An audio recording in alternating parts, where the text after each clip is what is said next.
Hai guys, Assalamualaikum warahmatullahi wabarakatuh. Balik lagi bareng aku, Reta Pramesti. Hari ini aku bahas mengenai berapa sih soal yang harus kita jawab untuk beberapa ujian mandiri gitu ya di 2021, yaitu yang pertama SIMAK UI, yang kedua UTUL UGM, yang ketiga SMUK Unpad, dan yang terakhir adalah SBMPN Politeknik ya. Nah, jangan lupa untuk tonton sampai akhir dan jangan lupa untuk bantu like, comment, share aja gitu ya ke teman-teman kamu yang kamu tahu ngikutin salah satu ujian mandiri yang bakal aku jelasin. Karena ini pasti bakal bermanfaat buat mereka. Thank you and keep on watching. Oke, sebenarnya di 2021 tuh ujian mandiri bermacam-macam ya. Ada yang lewat raport, ada yang lewat nilai UTBK purely, ada juga yang lewat ujian gitu ya. Ujiannya juga ada yang tambah nilai UTBK, ada juga yang purely nilai ujian. Nah, jadi di sini bakal ada 4 ujian mandiri yang aku bahas.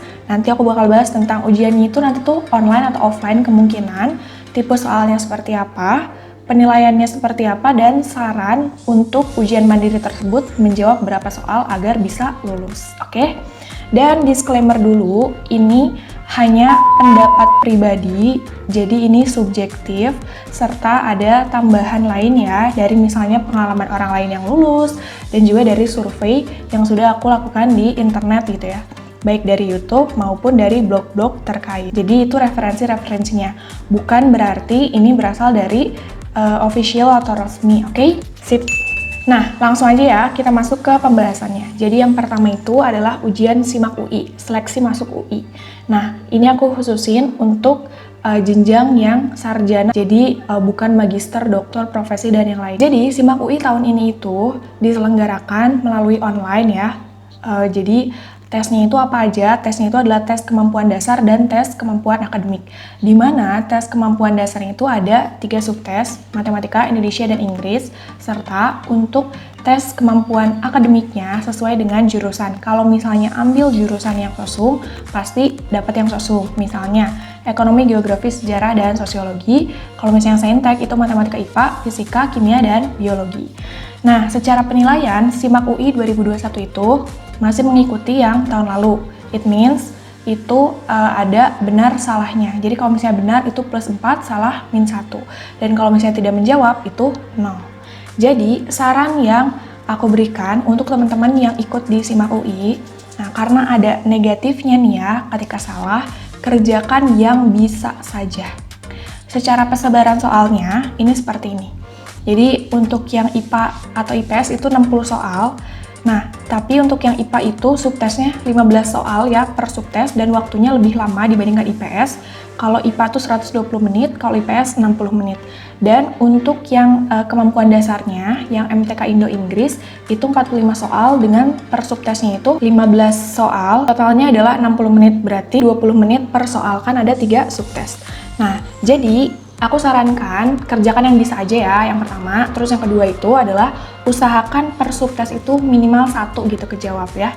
Biar ada poinnya dan usahakan benar, jangan sampai salah. Udah mas 1 nanti salah gitu kan. Aduh, mengurangi juga gitu lumayan. Nah, kalau misalnya sedang nih kamu rasa subtesnya itu lumayan gitu ya, kamu bisa minimal 5 jawab gitu.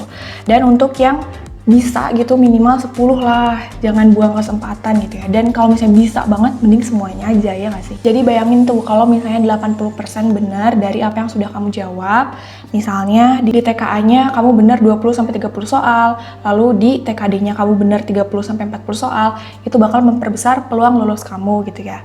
Tentunya kalau misalnya kamu semakin yakin dengan jawabannya, langsung gas jawab aja. Oke, itu overall tentang SIMAK UI. Yang kedua adalah tentang UTUL UGM, ujian tulis UGM. Ini kemungkinannya bakal dibuka sekitar bulan Mei-Juni gitu ya. Jadi ditunggu aja infonya. Dan aku ini dapat infonya dari data 2019, oke? Karena 2020 dia hanya pakai nilai UTBK aja. Nah lalu UTUL UGM ini itu sifatnya sepertinya ya kemungkinan itu bisa online atau offline. Kalau offline itu bisa di 2 tempat, Jakarta atau Yogyakarta. Dan soal-soalnya juga mirip dengan SIMAK UI, yaitu ada TKD dan TKA. Oke? Nah karena di UTUL UGM ini berbeda dengan SIMAK UI, yang mana itu tidak ada poin minus, aku sarankan kerjakan semua, karena penilaiannya ini kemungkinan besar adalah IRT atau Item Response Theory. Kamu bisa update terus aja ya di webnya UGM atau berdasarkan pengalaman orang lain gitu ya. Tapi secara yang aku cari itu memang IRT gitu, kemungkinan besar. Kenapa mengerjakan semua? Karena nilainya, tadi penilaiannya IRT gitu ya. Kalau misalnya salah pun bakal 0 gitu, ataupun tidak dijawab 0. Dan kalau misalnya benar, itu bakal ada poinnya. Bayangin kalau misalnya bobot soalnya itu besar, wah itu bakal menambah peluang lulus kamu dong. Nah, secara persebaran soalnya, untuk UM-UGM ini, untuk yang TKA-nya, itu sesuai dengan IPA atau IPS ya. Jadi untuk yang IPA itu sekitar 75 soal, untuk yang Mat IPA 15, dan untuk Fisika, Kimia, Biologi itu 20. Nah, dan untuk yang IPS, Ekonomi, Geografi, Sejarah, Sosiologi, itu kemungkinan 20 masing-masing, jadi ada 80. Waktunya 150 menit, dan untuk yang TKD, itu waktunya 120 menit, dengan 3 subtes, Matematika, Indonesia, Inggris, itu masing-masing 20 soal, jadi ada 60 soal. Oke, jadi bisa dipertimbangkan secara waktu gitu ya, yang sudah aku sebutkan, itu seperti apa, oke? Nah, itu tentang UTUL UGM. Yang ketiga adalah tentang SMUP Unpad atau seleksi masuk Universitas Pajajaran. Ini masuk yang skema 2 ya, yang menggunakan ujian purely. Nah, jadi untuk SMUP Unpad tahun ini itu akan diadakan secara online, akan menggunakan aplikasinya. Silakan untuk dikepoin aja web SMUP Unpadnya ya. Lalu soalnya itu TKB atau tes kemampuan belajar. Ini mirip dengan TPS. Namun ada beberapa subtes yang mungkin ditambah dan tipe soalnya berbeda dengan UTBK. Nah, lalu penilaiannya adalah IRT. Ini berarti bakal sama dengan UGM ya, maksudnya secara penilaian. Dan aku sarankan kerjakan semua, karena dengan penilaian IRT ini tentunya akan membantu kita dalam mendapatkan nilai yang semakin besar kalau misalnya benar. Apalagi kalau misalnya benar di bobot yang besar. Soalnya ada sekitar 110 soal dengan waktu 107 menit. Jadi setiap soal kurang dari 1 menit itu harus bisa dikerjakan dengan selesai gitu ya. Kalau misalnya nggak bisa, skip aja dulu. Lanjut ke soal berikutnya dan kerjakan dari yang paling mudah. Oke? Nah, itu tentang Unpad. Yang terakhir, yang keempat itu adalah tentang SBMPN. SBMPN Politeknik ini adalah seleksi bersama masuk Politeknik Negeri, yang mana untuk beberapa politeknik ada yang memang ujian gitu ya. Nah, jadi aku fokusnya ke yang ujian aja. Nah, jadi kemungkinan ini online atau offline. Jadi beberapa politeknik emang ada yang bilang itu online, tapi ada juga yang bilang offline ya. Jadi dipersiapkan aja kalau misalnya offline apalagi, dan online juga koneksinya nih hati-hati. Nah, untuk penilaiannya berdasarkan data yang aku dapatkan dari 2019 ya, itu penilaiannya itu adalah ada plus minusnya untuk beberapa politeknik tertentu. Tapi kamu bisa update lagi ya, kemungkinan juga ada yang IRT.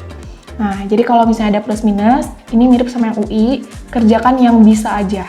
Dengan catatan, setiap subtesnya, kalau misalnya nggak bisa banget ya minimal 1 lah jawab. Kalau misalnya sedang, 5. Kalau misalnya bisa gitu, di 10. Dan kalau misalnya emang bisa semuanya kerjakan. Dan totalnya itu sekitar 100 soal. Ini tuh biasanya soal-soal TKA-nya aja. Jadi matematika, terus yang berhubungan sama IPA atau matematika yang berhubungan dengan IPS, begitu. Nah, itu aja nih info tentang tips-tips gitu ya, berdasarkan penilaian, ujiannya, dan juga saran pengerjaan soal untuk masing-masing ujian di 4 ujian mandiri tadi. Ada tips tambahan, tentunya apa? Berdoa. Berdoa adalah suatu hal yang sangat penting yang bisa meyakinkan diri kita, karena kita tuh hanya manusia biasa. Banyak hal atau banyak faktor di luar kendali kita gitu ya. Misalnya kita udah siap banget, tapi misal nasib atau takdir di hari H membawa kita nggak bisa ujian, itu kan fatal juga ya. Jadi jangan lupa berdoa. Jangan remehkan kekuatan dari Tuhan Yang Maha Esa. Oke, percayalah, jalan dari Dia tuh, jalan darinya itu selalu ada. Yang kedua adalah kuasain diri untuk tetap tenang. Jadi jangan sampai, kalau di bahasa Sunda mah gurung gusuh gitu ya, atau jangan sampai panik gitu. Karena kalau panik bisa jadi ada yang lupa, bisa jadi nanti buyar gitu ya si pikirannya. Jadi usahain tenang aja, banyak berdoa gitu dalam hati sesuai dengan keyakinan masing-masing. Yang ketiga, ini penting banget, baca rules pengerjaan soal. Jangan sampai kita ngerjain soal tuh nggak tahu waktunya, nggak tahu aturannya, nanti nengok sana sini ternyata dicatat sama si pengawasnya gitu ya. Kalau online sih maksudnya di kameranya mungkin nanti diperhatikan seperti itu ya, pokoknya dibaca baik-baik. Nah, dan yang terakhir, yang keempat adalah kerjakan dari yang mudah dulu. Pokoknya jangan mempersulit hidup ya, mudah, sedang, susah gitu ya.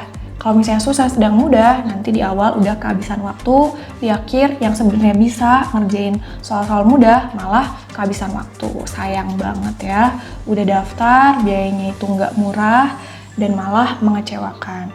Oke, nah so ini nggak kerasa waktunya udah 12 menit. Begitu aja informasi dari aku. Kalau misalnya ada tambahan lain, kalau misalnya aku ada yang salah gitu menyebutkan informasinya, koreksi aja di kolom komentar. Dan kalau misalnya ada saran konten lain juga boleh banget untuk kirim di kolom komentar ya. Karena aku bakal selalu baca gitu komentar kalian ya. Dan aku bakal lebih semangat gitu kalau misalnya ada komentar kalian juga. Nah, so jangan lupa untuk bantu like, comment, share, serta subscribe ya. Dan tungguin konten aku selanjutnya. Thank you for watching and bye-bye!